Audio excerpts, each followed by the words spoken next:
자, 오늘 제목은 현대교회 문제를 다 가진 고린도전서 10장이라는 제목입니다. 현대교회 문제를 다 가진 고린도전서 10장. 자, 제사문제. 제목은 제사문제. 자, 고린도전서 10장 봅시다. 형제들아, 나는 너희가 알지 못하기를 원치 아니하노니 우리 조상들이 다 구름 아래에 있고 바다 가운데로 지나며 모세에게 속하며 다 구름과 바다의 세례를 받고 다 같이 신령한 음식을 먹으며 다 같이 신령한 음료를 마셨으니 이는 그들을 따르는 신령한 반석으로부터 마셨음에 그 반석은 곧 그리스도시라. 자, 비유적인 해석을 하고 있죠. 그러나 그들의 다수를 하나님이 기뻐하지 아니하셨으므로 그들이 광야에서 멸망을 받았느니라. 이러한 일은 우리에게 본보기가 되어 우리로 하여금 그들이 악을 즐겨한 것 같이 즐겨하는 자가 되지 않게 하려 함이니. 자, 출애굽한 백성들이 있는데 여기 6절을 보니까 이 사람들이 악을 즐겨하였다라는 말이 있습니다. 악을 즐겨하였다. 그러니까 광야 기간 동안에 이방 사람들과 같이 우상숭배를 하는 것들, 또 불평하고 거역하고 성경은 그들이 악을 즐겨서 행했다라고 이야기합니다. 그 결과 하나님의 기쁨을 받지 못해서 5절에 보니까 멸망을 당했다라고 합니다. 멸망을 당했다. 바울뿐만 아니라 히브리서 저자도 이 출애굽 1세대를 굉장히 부정적으로 이야기합니다. 굉장히 부정적으로. 절대로 본받거나 따라가선 안 되는 족속들로 이 출애굽 1세대를 묘사를 합니다. 근데 출애굽 1세대가 애굽에서 여러 가지 기적을 보고 출애굽을 했잖아요. 홍해 바다도 건넜고 또 만나도 먹고 반석의 물도 마시고 오늘날로 따지면 이 출애굽 1세대가 이제 교회 다니는 사람들과 비슷해요. 세상을 떠나서 약속의 땅으로 들어가는 여정을 출발한 사람들이죠. 약속의 땅으로. 근데 세상은 말 그대로 세상을 이제 우리의 입장에서 해석을 하자면 이집트란 우리가 속해 있는 세상을 가리킵니다. 세상을 가리켜요.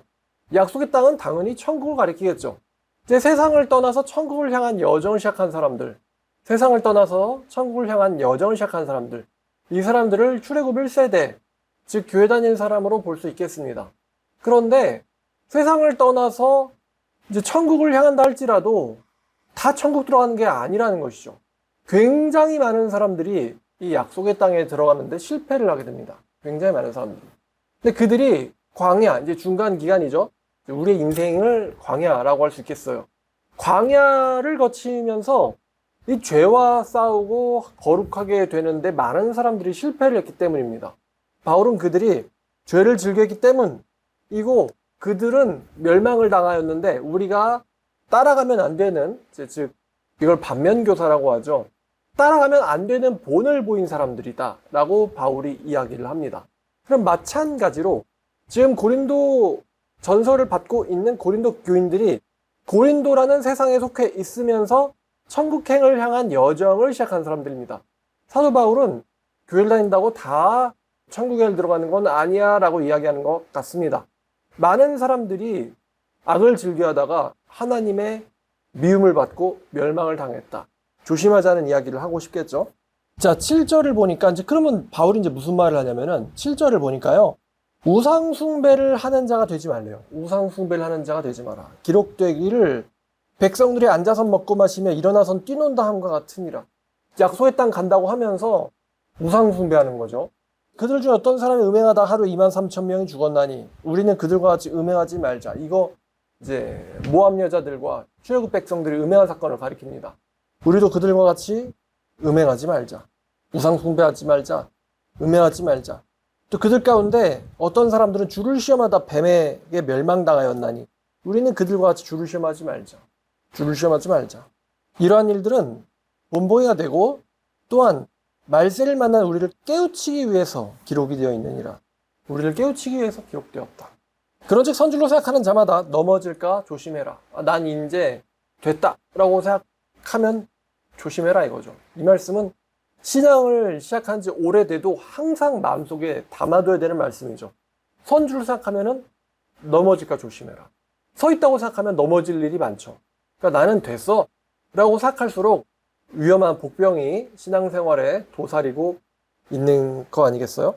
사람이 감당할 시험 밖에는 너희가 당한 것이 없나니 오직 하나님은 미쁘사 너희에게 감당하지 못할 시험을 당함을 허락하지 아니하시고 또 시험 당할 즈음에는 피할 길을 내사 너희로 능히 감당하게 하시느니라. 이 말씀을 많은 사람들이 이제 알고 있고 또 기억을 할 텐데요. 감당할 수 있는 시험만 주신다, 하나님은. 그러니까 하나님은 자기 백성들에게 감당할 수 있는 시험만 주신다. 이게 바울의 중요한 또 가르침입니다. 근데 사실 우리가 시험을 당할 때 제일 의심이 되는 건 과연 하나님께서 이것을 통제하실 수 있나라는 거죠. 하나님께서 이걸 통제할 수 있나? 즉 불신과 연결되어 있습니다. 불신. 근데 우리 하나님은 너무나도 세밀한 것까지 다 알고 계세요. 예를 들어서 이방신들에게 가서 제사할 때는 이방신들은 원인과 문제점을 세밀히 모르니까 내가 직접 거기 앞에 가서 그 신한테 알려주어야 합니다. 알려주어서 이것이 문제니까 해결해 주세요라고 요청을 해야 돼요. 그러니까 이방신들은 전지하지 않죠. 근데 우리 하나님은 전지하시는데 여러분들이 생물을 자세히 살펴보든 천문을 자세히 살펴보든 지구를 자세히 살펴보든 하나님은 너무나도 지식이 많으십니다. 다 아세요. 우리의 머리카락까지도 세워두셨다 그랬죠. 그리고 하나님은 시간도 너무 잘 아세요. 과거도 잘 아시고 미래도 다 아십니다. 따라서 하나님께서 모르셔서 사고 친다는 건 있을 수가 없어요. 우리가 생각하는 것 외보다 훨씬 더 하나님은 사실 영원히 전능하게, 영원히 무한하게 모든 것을 아시고 지배하시고 통제하는 분입니다. 그것을 이해하는 과정이 인생이죠. 그러니까 예를 들어서 요셉이 잡혔을 때 나는 여기 있으면 안 되는 사람이야, 도망가야 돼 라고 생각했을 거예요. 근데 하나님의 계획은 굉장히 세세했어요. 하나님의 계획은. 하나님은 요셉을 철저하게 훈련시켜서 총리로 쓰실 생각을 하고 계셨기 때문에 요셉의 생각은 하나님을 따라가지 못했어요. 내가 왜 여기서 이래야 돼? 내가 왜 감옥 가야 돼? 나를 풀어주시오. 그럼 난 빨리 도망갈 거예요. 아빠한테 갈 거예요. 그러면 총리 요셉은 없고 그 야곱 가족의 구원도 없는 거예요.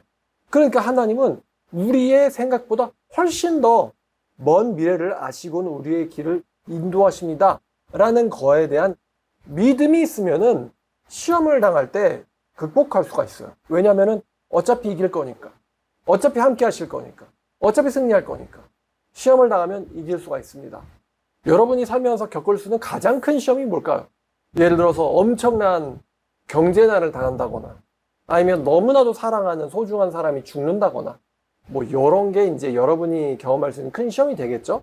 근데 대부분의 시험인 경우는 하나님의 사람이 아니면서 자기의 죄 때문에 자업자득으로 넘어지는 거거든요. 그러면서 이제 왜 하나님 이렇게 하시지? 이렇게 말하는 경우가 제가 생각하기에는 대부분의 시험에 해당할 것 같아요. 많은 사람들이 대부분의 시험에.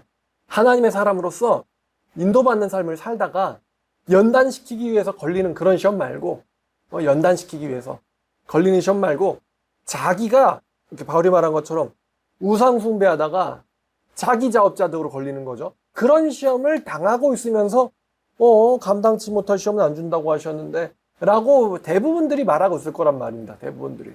그러니까 하나님에서 사는 게 제일 중요하겠죠? 자, 그런즉 내 사랑하는 자들아, 우상숭배하는 일을 피하라. 그러니까 우상숭배가 뭘까? 나는 지혜 있는 자들에게 말한 것 같이 하노니 너희는 내가 이르는 말을 스스로 판단하라.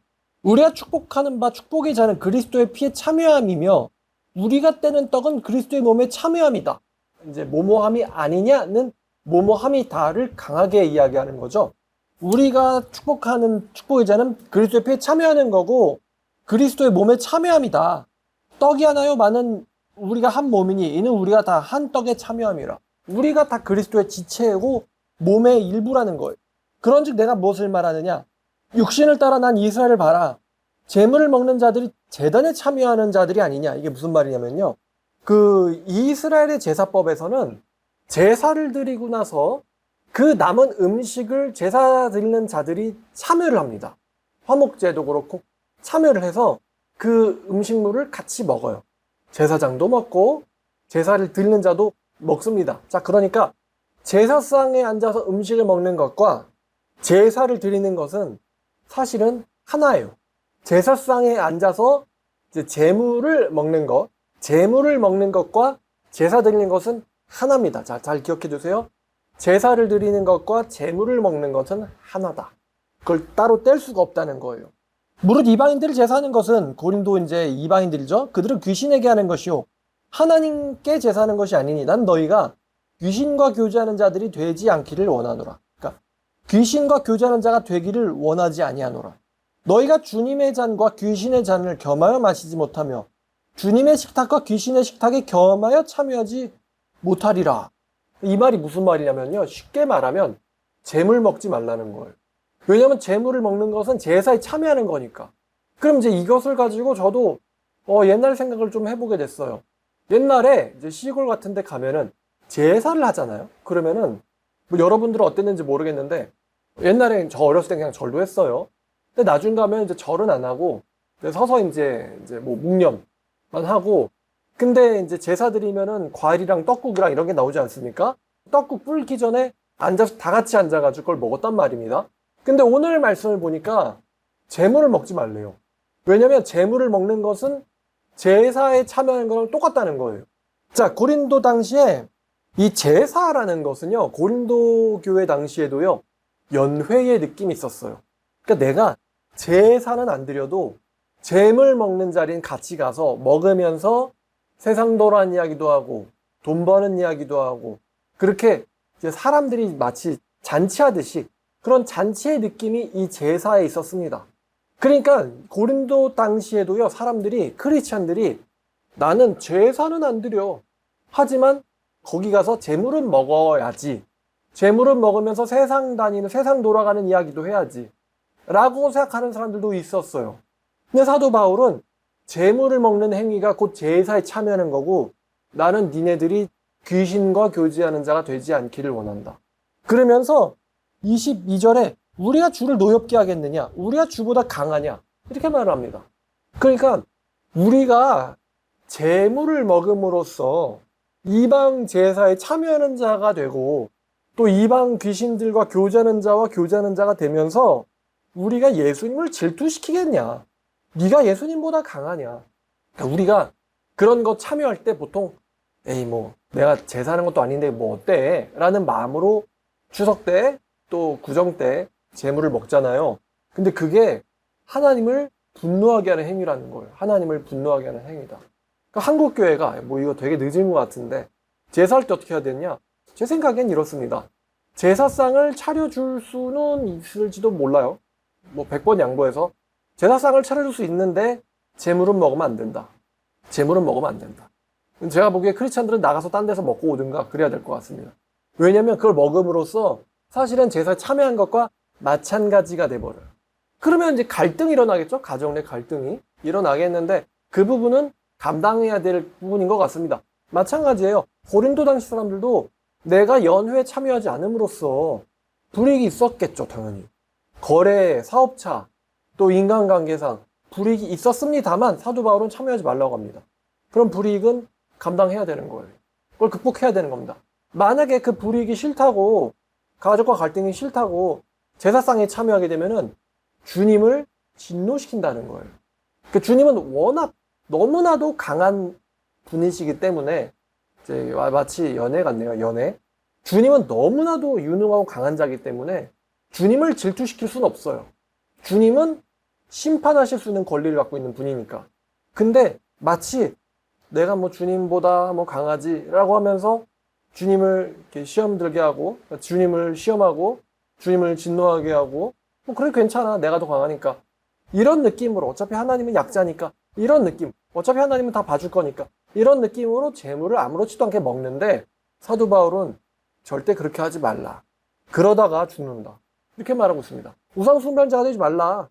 그러다가 죽었다. 그 말이 제사상에 참여하지 말라는 이야기예요. 우리에게. 제사상에 참여하지 마라. 그러다 죽었다.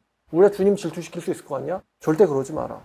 자, 근데 이런 지식이 있었단 말입니다. 뭐냐면은 나는 재물을, 즉, 짐승들을 만든 분이 하나님 아니야.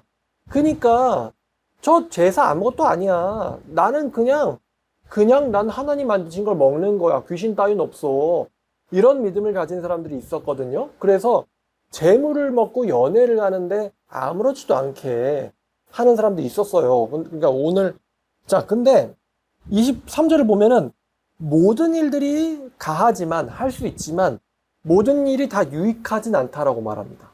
그리고 또 모든 일이 다 할 수 있지만 모두가 다 덕을 세우는 건 아니다라고 얘기합니다.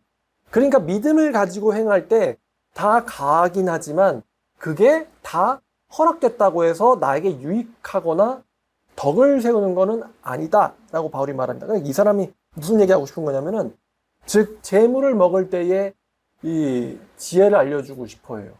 연애는 가면 안 돼. 그거 가는 건 제사상에 참여하는 거랑 똑같아. 연애는 가면 안 돼. 가지 마.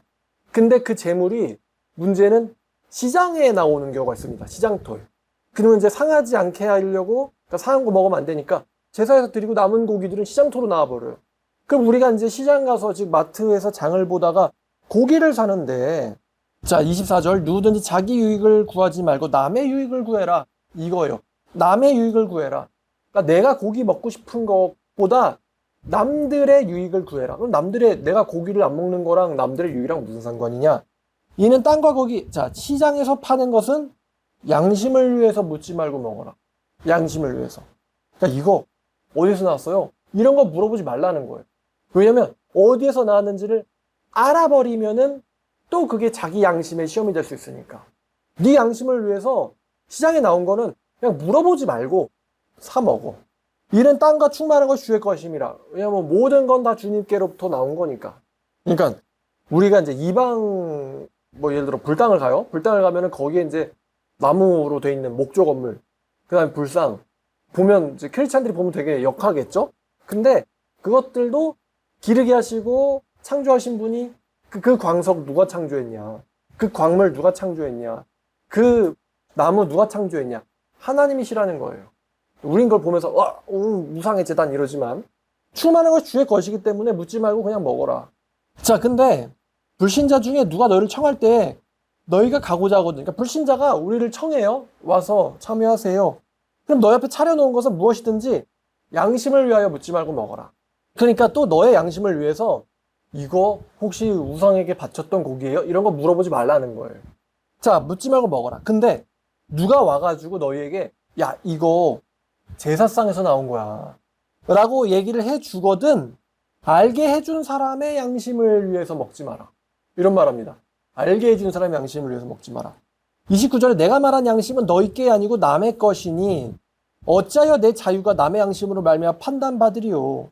내가 감사함으로 그것에 참여한다면은 어찌하여 내가 감사하는 것에 대하여 내가 비방받으리요. 그러니까 나는 내가 모든 것을 감사로 할 수 있고 나는 그리스도 안에서 모든 것을 행할 수 있는 가한 자유를 갖고 있는 사람이야. 그럼 내가 왜 내가 가진 자유를 가지고 남에게 판단받아야 되겠어? 이렇게 말을 합니다. 근데 31절에 보니까 너희는 먹든지 마시든 뭘 하든지 하나님의 영광을 위해서 하라고 했어요. 문제는 그거를 너에게 와가지고 야, 이거 우상에게 바쳐졌던 재물이야 라고 알려주는 사람이 있는 경우에요. 그러면 그 사람은 저거를 먹으면 안 된다고 생각하니까 알려준 거예요. 그러니까 알려주는 사람의 믿음은 먹는 사람보다 믿음이 약한 것 같아요. 만약에 믿음이 강하면 뭐 괜찮지 하면서 넘어가면 되는데, 믿음이 약하니까 이거 제사상에서 흘러나온 거야, 부정한 음식이야 라고 알려주는 거예요. 근데 그거를 내가 고지를 받았는데 나는 모든 게 가하니까 라고 먹잖아요. 그럼 누구 양심이 더럽히자면은 내 양심이 아니라 알려준 그 사람 양심이 더럽혀진다는 거예요. 그 사람 양심이 더럽혀지기 때문에 그럼 그 사람이 믿음이 강하지도 않으면서 신자라는 사람들이 저렇게 되는 거야? 하면서 우상 숭배하는데 겁이 없어진단 말입니다. 템플 스테이 하면 되겠어요? 안 되겠어요? 무슨 템플 스테이야, 그지? 하면 안 되겠죠? 나는 안 믿지만 갈 거야, 뭐 자연이 좋잖아. 가면 안 되겠죠? 제사상 참여하면 되겠어요? 안 되겠어요? 안 됩니다. 성경에 따르면 참여하면 안 돼요. 먹으면 안 돼요. 자, 근데 그거를 알려준 사람이 뭐야, 쟤 믿는다면서 쟤 저렇게 행동하네 하면서 그럼 되나 보다 이러고, 자기도 이제 이 사람은 분별을 갖고 행동하는 건데 그 사람은 분별 없이 행동하는 거라서 위험합니다. 알려준 녀석의 양심을 위해서 먹지 마라. 참 어렵네. 그러면 고기를 먹고 싶은 이 식탐보다도 다른 사람의 양심을 더 소중하게 생각하는, 즉 이타적인 마음, 그 사람의 신앙을 위하는 마음이 더 커야겠죠? 그게 아니라면은 알려준 놈을 미워하게 될 테니 말입니다. 재수없게 알려줬네 이러면서, 저놈 혹시 내 안티 아니야? 이러면서 고기가 차려졌는데 그 사람의 양심을 위해서 안 먹는다고 생각해 보세요. 자, 그러니까 바울은 너희들의 그 삶의 원칙이 하나님의 영광이 목적이다. 너희의 식욕을 채우고 식탐을 채우는 게 목적이 아니고 하나님의 영광이 목적이다. 그 목적에 맞게 상황에 따라서 행동하라는 거예요. 바울은 상황에 따라서 행동해라. 근데 첫 번째 목적은 하나님께 영광이 되는 게 목적이다. 그러니까 이게 어느 상황에 해도 돼요, 안 돼요가 좀 무조건 안 돼, 도 아니에요. 무조건 돼, 도 아니에요. 상황에 맞게. 혹시 이 행동을 함으로써 주변 사람들의 신앙의 양심에 시험이 드는가? 이거를 고려해보고 행동하라는 거예요.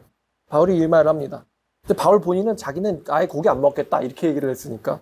자, 유대인이나 헬라인에게나 하나님의 교회에게나 너희들은 거치는 자가 되지 마라. 거치는 자가 되지 마라. 다른 교인들에게 이제 시험 들게 하는 자가 되지 마라.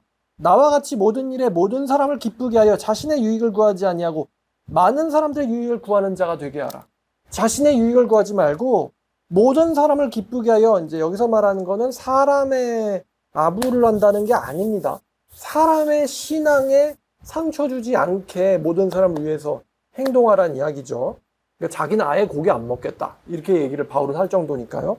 많은 사람의 유익을 구하는 행동을 하는데 그 결과가 뭐냐면 그들로 구원을 받게 하려고. 그러니까 그 양심의 상처를 받을 수 있는 크리스찬이 아직 구원받은 크리스찬이 아니겠죠? 아니면 우리가 죄 사는 것을 보고 있는 이제 불신자들, 불신자 가족들이 우리가 죄 사는 걸 보고서는 구원의 길이 막힐 수도 있는 거예요. 우리는 그들을 위해서 이렇게 차려줘야 된다라고 생각을 하는 사람이 있을 수 있는데 사도 바울 말은 거기에 식탁에 앉지도 말아요. 한마디로. 우상의 재물을 먹는 식탁에는 앉지도 마라. 거기 앉음으로써 그들의 구원의 길이 막힌다. 이게 바울의 말입니다. 여태까지 우리가 사실 정반대로 한 것 같죠? 그들을 구원시키기 위해서 제사상도 차려주고, 대부분 여자들일 테니까 기독교인들이 제사상도 차려주고, 근데 바울은 그들의 유익을 위해서, 그들의 구원을 위해서 하지 말아요. 그럼 아마 엄청난 갈등이 있겠죠? 근데 결과적으로는 너는 참 믿음을 갖고 있다 라고 인정받게 될 것이다 라고 이제 예상할 수가 있습니다. 이게 현대에서 어떻게 적용을 해야 될까? 모든 내가 자유 아래에서 행하는 모든 행동이 모두에게 덕을 끼치는 게 아니기 때문에 거치는 자가 되지 않기 위해서 하나님의 영광이 될 만한 행동을 해라. 바울이 이렇게 얘기를 하고 있는데 모든 사람들을 구원에 이르게 하려고 이제 자기 자신은 철저하게 절제하는 삶을 사도 바울이 살고 있습니다. 그들로 구원을 얻게 하려고. 여러분 이거를 가정 내에서, 직장 내에서 어떻게 실천할 것인가 굉장히 많은 고민이 필요해 보입니다. 오늘 말씀 여기까지 현대교회 문제 다 가진 고린도전서 10장 제사문제였습니다. 제사문제. 여태까지 한국교회가 잘못 가르친 것 같아서 조금 아쉽긴 합니다. 여태까지. 왜냐면 제사상에 참여했거든요. 사도 바울은 그럴 수 없다. 참여는 제사드림과 마찬가지고 그건 그리스도를 진노하게 하는 것이다. 자, 근데 우리 여태까지 반대로 한 것 같아요. 자, 기도하겠습니다.